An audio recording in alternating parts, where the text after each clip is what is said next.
പ്രധാനപ്പെട്ട വാർത്തയിലേക്ക് പോവുകയാണ്. രാഹുൽ മാങ്കൂട്ടത്തിനെതിരെ കേസ് എടുത്തിരിക്കുന്നു, എഫ്ഐആർ രജിസ്റ്റർ ചെയ്തിരിക്കുന്നു. വലിയമല പോലീസ് സ്റ്റേഷനിലാണ് എഫ്ഐആർ രജിസ്റ്റർ ചെയ്തിരിക്കുന്നതെന്നാണ് മനസ്സിലാക്കാൻ സാധിക്കുന്നത്. യുവതി നൽകിയ പരാതിയുടെ അടിസ്ഥാനത്തിൽ രാഹുൽ മാങ്കൂട്ടത്തിനെതിരെ ഇപ്പോൾ MLA-ക്കെതിരെ ഇപ്പോൾ കേസ് എടുത്തിരിക്കുകയാണ്. ഇന്നലെയാണ് യുവതി പരാതി നൽകിയത് രാഹുൽ മാങ്കൂട്ടത്തിനെതിരെ. ഇന്നലെ വൈകിട്ടോടുകൂടി പരാതി നൽകി. അതിനുശേഷം ഇപ്പോൾ ഇതാ കേസ് എടുത്തിരിക്കുകയാണ്. രാഹുൽ മാങ്കൂട്ടത്തിനെതിരെ കേസ് എടുത്തിരിക്കുന്നു. പോലീസ് അറസ്റ്റ് ചെയ്യാനുള്ള നീക്കമാണ് നടക്കുന്നത്. എഫ്ഐആർ രജിസ്റ്റർ ചെയ്തിരിക്കുന്നു. വലിയമല പോലീസ് സ്റ്റേഷനിലാണ് എഫ്ഐആർ രജിസ്റ്റർ ചെയ്തിരിക്കുന്നത്. ഈ കേസ് നേമം സ്റ്റേഷനിലേക്ക് കൈമാറും എന്നാണ് മനസ്സിലാക്കാൻ സാധിക്കുന്നത്. ജാമ്യമില്ലാ വകുപ്പുകൾ പ്രകാരമാണ് കേസ് എടുത്തിരിക്കുന്നത്. ഡിജിറ്റൽ തെളിവുകൾ പുറമെ മെഡിക്കൽ രേഖകളടക്കം ഹാജരാക്കിയിരുന്നു. ഇന്നലെ ആ യുവതിയുടെ പരാതിയുടെ അടിസ്ഥാനത്തിൽ ഒടുവിൽ രാഹുൽ മാങ്കൂട്ടത്തിനെതിരെ കേസ് എടുത്തിരിക്കുകയാണ്. രാഹുൽ മാങ്കൂട്ടത്തിൽ MLA-ക്കെതിരെ കേസ് എടുത്തിരിക്കുകയാണ്. നിർണായകമായിട്ടുള്ള വിവരമാണ് ഇപ്പോൾ വരുന്നത്. അതെ, നിർണായകമായ വിവരമാണ് ഈ ഘട്ടത്തിൽ വന്നുകൊണ്ടിരിക്കുന്നത്. രാഹുൽ മാങ്കൂട്ടത്തിനെതിരെ എഫ്ഐആർ ഇട്ട് കേസ് രജിസ്റ്റർ ചെയ്തിരിക്കുന്നു എന്നുള്ളതാണ്. അപ്പോൾ ഉടനടി തന്നെ അറസ്റ്റ് ഉണ്ടാകും. ഇന്ന് തന്നെ അറസ്റ്റ് ഉണ്ടാകാനുള്ള നീക്കത്തിലേക്കാണ് അന്വേഷണ സംഘം കടക്കുന്നത്. പക്ഷെ നമുക്കറിയാം, ഇന്നലെ പാലക്കാട്ട് ഇന്നലെ വൈകുന്നേരം വരെ വളരെ സജീവമായ പ്രചാരണ പരിപാടികളിൽ പങ്കെടുത്തുകൊണ്ടിരിക്കുകയായിരുന്നു രാഹുൽ മാങ്കൂട്ടത്തിൽ. ഈ വാർത്ത റിപ്പോർട്ടിൽ കൂടി പുറത്തു വന്നതിന് പിന്നാലെ മുങ്ങിയതാണ് രാഹുൽ മാങ്കൂട്ടത്തിൽ. MLA ഓഫീസ് പൂട്ടി, മൊബൈൽ ഫോൺ സ്വിച്ച് ഓഫ് ആക്കി, എവിടേക്കെന്ന് ഒരു സൂചനയും നൽകാതെ പോയതാണ്. ഇപ്പോൾ എവിടെയാണ് രാഹുൽ മാങ്കൂട്ടത്തിൽ ഉള്ളത് എന്നുള്ളത് നമുക്കറിയില്ല. പത്തനംതിട്ടയും പാലക്കാടും കേന്ദ്രീകരിച്ചുള്ള അന്വേഷണമാണ് രാഹുലിനായിട്ട് നടക്കുന്നത് എന്നാണ് മനസ്സിലാക്കാൻ സാധിക്കുന്നത്. നിർണായകമായിട്ടുള്ള വിവരമാണ് ഇപ്പോൾ വരുന്നത്. കേസ് രജിസ്റ്റർ ചെയ്തിരിക്കുന്നു. അപ്പം രാഹുൽ എവിടെ എന്നുള്ളതാണ് ചോദ്യം. രാഹുലിനായിട്ടുള്ള അന്വേഷണം തുടങ്ങിക്കഴിഞ്ഞു. രാഹുലിനെ ബന്ധപ്പെടാൻ കഴിഞ്ഞിട്ടില്ല പോലീസിന് എന്നുള്ളതാണ്. രാഹുലിന് വേണ്ടിയിട്ടുള്ള തിരച്ചിൽ നടത്തുന്നു. പത്തനംതിട്ട, പാലക്കാട് എന്നിവിടങ്ങൾ കേന്ദ്രീകരിച്ചുള്ള ഒരു അന്വേഷണത്തിലാണ് ഇപ്പോൾ എന്നാണ് മനസ്സിലാക്കാൻ സാധിക്കുന്നത്. ജാമ്യമില്ലാ വകുപ്പ് പ്രകാരമാണ് കേസ് എടുത്തിരിക്കുന്നത്. എഫ്ഐആർ രജിസ്റ്റർ ചെയ്തിരിക്കുന്നത്. യുവതിയുടെ പരാതിയുടെ അടിസ്ഥാനത്തിലാണ് ഇപ്പോൾ കേസ് രജിസ്റ്റർ ചെയ്തിരിക്കുന്നത് രാഹുൽ മാങ്കൂട്ടത്തിൽ MLA-ക്കെതിരെ. രാഹുലിനെ എത്രയും വേഗം ലൊക്കേറ്റ് ചെയ്യുക എന്നുള്ളതാണ് അന്വേഷണ സംഘത്തിന് മുന്നിൽ ഇനി പ്രധാനമായുള്ള കടമ്പ എന്ന് പറയുന്നത്. രാഹുൽ മാങ്കൂട്ടത്തിനെ കണ്ടെത്തുക, അറസ്റ്റ് രേഖപ്പെടുത്തുക എന്നുള്ളതാണ്. എന്തായാലും ഈ നീക്കം മുന്നിൽ കണ്ടുകൊണ്ട് തന്നെ ഇന്നലെ തന്നെ മുൻകൂർ ജാമ്യം അർജുൻ കല്യാണിലേക്ക് നമുക്ക് പോകാം. ഈ വിവരങ്ങൾ അർജുൻ നൽകും. അർജുൻ, ഇന്നലെ പരാതി നൽകിയ യുവതി, അതിന്റെ അടിസ്ഥാനത്തിൽ ഇപ്പോൾ കേസ് എടുത്തിരിക്കുന്നു. എന്തൊക്കെയാണ് വിവരങ്ങൾ ലഭ്യമാകുന്നത്?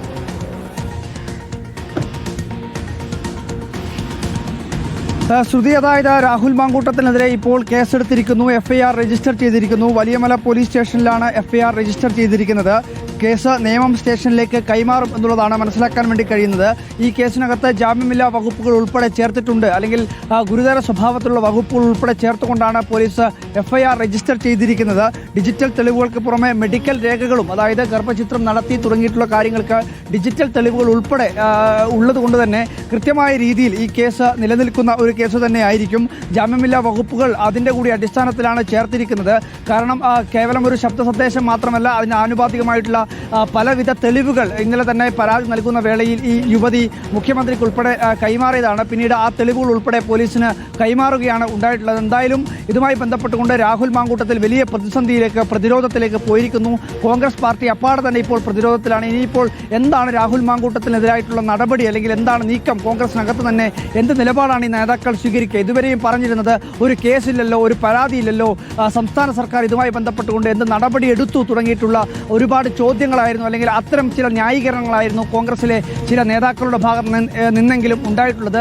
ഇനിയിപ്പോൾ അത്തരം ന്യായീകരണങ്ങൾക്കൊന്നും തന്നെ പ്രസക്തിയില്ല. കാരണം ഒരു MLA, ഒരു ജനപ്രതിനിധി എന്ന രീതിയിൽ രാഹുൽ മാങ്കൂട്ടത്തിനെതിരെ ജാമ്യമില്ലാ വകുപ്പ് പ്രകാരമാണ് ഇപ്പോൾ എഫ്ഐആർ രജിസ്റ്റർ ചെയ്തിരിക്കുന്നത്. അപ്പോൾ സ്വാഭാവികമായും അതിനകത്ത് കടുത്ത നടപടിയിലേക്ക് തന്നെ കോൺഗ്രസ് പാർട്ടി കടക്കേണ്ടി വരും. K. മുരളീധരൻ ഉൾപ്പെടെയുള്ള ചില നേതാക്കൾ കഴിഞ്ഞ ദിവസം പ്രതികരണം നടത്തിയിട്ടുള്ളത്, ഈ സംസ്ഥാന സർക്കാർ അല്ലെങ്കിൽ പോലീസ് ഇതിനകത്ത് നടപടികൾ സ്വീകരിക്കുകയാണെങ്കിൽ അതിനാനുപാതികമായിട്ടുള്ള, അല്ലെങ്കിൽ അത്തരം ഒരു നീക്കങ്ങൾ കോൺഗ്രസിന്റെ ഭാഗത്തു നിന്നുണ്ടാകും എന്നുള്ള ഒരു പ്രതികരണമാണ് നടത്തിയിട്ടുള്ളത്.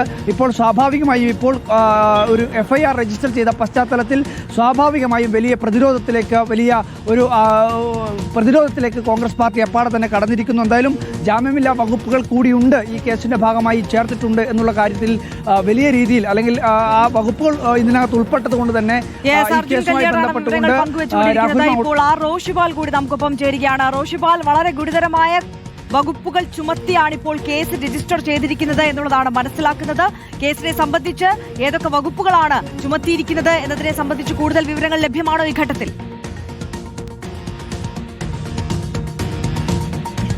കൂടുതൽ വിവരങ്ങൾ അല്പസമയത്തിനകം തന്നെ ലഭ്യമാകും. നിർണായക നീക്കം അന്വേഷണ സംഘം തുടക്കത്തിൽ തന്നെ നടത്തിക്കഴിഞ്ഞു. ഇന്നലെ രാത്രിയോടെ തന്നെ പരാതിക്കാരിയായ പെൺകുട്ടിയുടെ മൊഴി രേഖപ്പെടുത്തി FIR രജിസ്റ്റർ ചെയ്തത് കഴിഞ്ഞു.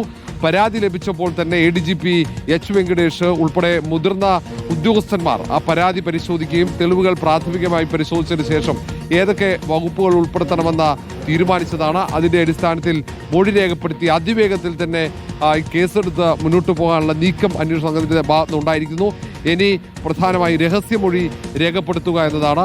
ഇന്ന് രാവിലെ തന്നെ കോടതിയിൽ രഹസ്യമൊഴി നൽകാനുള്ള അപേക്ഷ നൽകും. യുവതി രഹസ്യമൊഴി രേഖപ്പെടുത്തും. തെളിവുകൾ അതീവ ഗൗരവമുള്ളതാണ്. കാരണം ഡിജിറ്റൽ തെളിവുകളുണ്ട്, ഒപ്പം മെഡിക്കൽ രേഖകൾ അടക്കമുണ്ട്. അതിനു പുറമെ ഈ ഡിജിറ്റൽ തെളിവുകൾ ഈ കേസിൽ ഏറ്റവും പ്രധാനമാകേണ്ടതാണ്. കാരണം രാഹുൽ മാങ്കൂട്ടത്തിൽ ഭീഷണിപ്പെടുത്തിയതിൻ്റെ, ഗർഭചിത്രം നടത്താൻ പ്രേരിപ്പിച്ചതിൻ്റെ, മറ്റു ഇടപെടൽ ഉണ്ടായതിൻ്റെ, അങ്ങനെ നിരവധി തെളിവുകളുണ്ട്. ഒപ്പം തുടർച്ചയായി ആ പെൺകുട്ടി ചികിത്സയ്ക്ക് വിധേയമായതിൻ്റെ രേഖകൾ അടക്കമാണ്. അതുകൊണ്ട് ഈ കേസിൽ പ്രധാനമായും സാക്ഷിയാകുന്നത് ഒന്ന് ഡോക്ടർമാരായിരിക്കും. അവർ സാക്ഷിയാകും.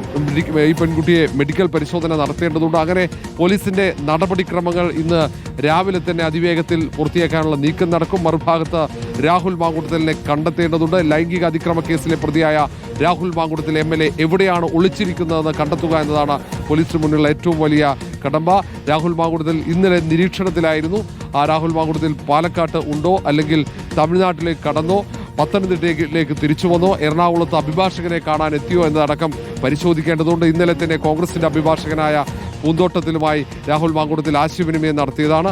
അതുകൊണ്ട് മുൻകൂർ ജാമ്യത്തിനുള്ള നീക്കം രാഹുൽ മാങ്കൂട്ടത്തിൽ ഒരു ഭാഗത്ത് നടത്തുമ്പോൾ തന്നെ രാഹുൽ മാങ്കൂട്ടത്തിലിനെ അതിവേഗത്തിൽ അറസ്റ്റ് ചെയ്യാനുള്ള നീക്കം അന്വേഷണ സംഘം സജീവമാക്കും. ഏതായാലും വലിയൊരു സംഘമുണ്ടാകും. പുതിയ അന്വേഷണ സംഘത്തെ രൂപീകരിക്കാനുള്ള നീക്കം സർക്കാരിന്റെ ഭാഗത്തുനിന്നുണ്ട് എന്ന വിവരങ്ങൾ കൂടി ലഭ്യമാകുന്നുണ്ട്. ഒരു വനിതാ IPS ഓഫീസറുടെ നേതൃത്വത്തിലുള്ള ഒരു അന്വേഷണ സംഘം വരാനാണ് സാധ്യത.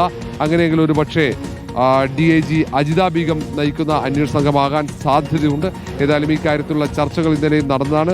ഇന്ന് രാവിലെ തന്നെ ഒരു പക്ഷേ അക്കാര്യത്തിൽ ഒരു തീരുമാനമുണ്ടാകും. അത് രഹസ്യമൊഴി രേഖപ്പെടുത്തിയതിന് ശേഷമാകും. പരാതിക്കാരിയായ യുവതിക്ക് കൂടുതൽ സൗകര്യമുള്ള രീതിയിലായിരിക്കും അന്വേഷണം നടത്തുക. അവർക്ക് ബുദ്ധിമുട്ടില്ലാത്ത രീതിയിൽ അന്വേഷണം മുന്നോട്ട് കൊണ്ടുപോകാനുള്ള നീക്കമാണ്. ഒന്നിൽ കൂടുതൽ പേർ പരാതിയുമായി സമീപിക്കുമെന്ന് അന്വേഷണ സംഘം കണക്കാക്കുന്നുണ്ട്. കാരണം ഒന്നിൽ കൂടുതൽ ഇരകളുണ്ട്. രാഹുൽ മാങ്കൂട്ടത്തിൽ ഭീഷണിപ്പെടുത്തി ഗർഭചിത്രം നടത്തിയത്, ഒപ്പം ലൈംഗിക അതിക്രമത്തിന് ഇരയായവർ ഉൾപ്പെടെ നിരവധി പെൺകുട്ടികളുടെ, അത് സംസ്ഥാനത്തിന് പുറത്തുൾപ്പെടെ ഉണ്ടെന്ന് പ്രാഥമികമായി തന്നെ അന്വേഷണ സംഘം കണ്ടെത്തിയതാണ്. അത് ആദ്യഘട്ടത്തിലുള്ള ക്രൈംബ്രാഞ്ച് സംഘമാണ് അങ്ങനെ ഒരു കണ്ടെത്തലുണ്ടായത്. അതൊക്കെ മനസ്സിലാക്കിയാണ് അവർ നേരത്തെ തന്നെ രാഹുൽ മാങ്കൂട്ടത്തിലെയും സുഹൃത്തുക്കളെയും നിരീക്ഷണത്തിലാക്കി അവരുടെ കോൾ വിശദാംശങ്ങൾ ഉൾപ്പെടെ ശേഖരിച്ചതാണ്. അത് അന്വേഷണത്തിന് മുതൽക്കൂട്ടാവുമെന്ന കാര്യത്തിൽ സംശയമില്ല. രാഹുൽ മാങ്കൂട്ടത്തിനെ അറസ്റ്റ് ചെയ്ത് ചോദ്യം ചെയ്താലാണ് കൂടുതൽ തെളിവുകൾ ശേഖരിക്കാൻ പറ്റുകയുള്ളൂ. പെൺകുട്ടിയെ ഭീഷണിപ്പെടുത്തിയത്, ബ്ലാക്ക്മെയിൽ ചെയ്തത് അടക്കമുള്ള കുറ്റങ്ങളുണ്ട്. എന്തൊക്കെ കാര്യങ്ങൾ വെച്ചുകൊണ്ടാണ് പെൺകുട്ടിയെ രാഹുൽ മാങ്കൂട്ടത്തിൽ ഭീഷണിപ്പെടുത്തിയതെന്ന് കണ്ടെത്താനുള്ള ശ്രമമാണ്. ഇപ്പോൾ പുറത്തു വന്ന തെളിവിനപ്പുറത്തേക്ക് അതീവ ഗൗരവമുള്ള തെളിവുകൾ ഇന്നലെ മുഖ്യമന്ത്രിക്ക് ഈ യുവതി കൈമാറിയതാണ്. അശാസ്ത്രീയമായ ഗർഭചിത്രത്തിന് പ്രേരിപ്പിക്കൽ തുടങ്ങിയ കുറ്റങ്ങളുണ്ട്.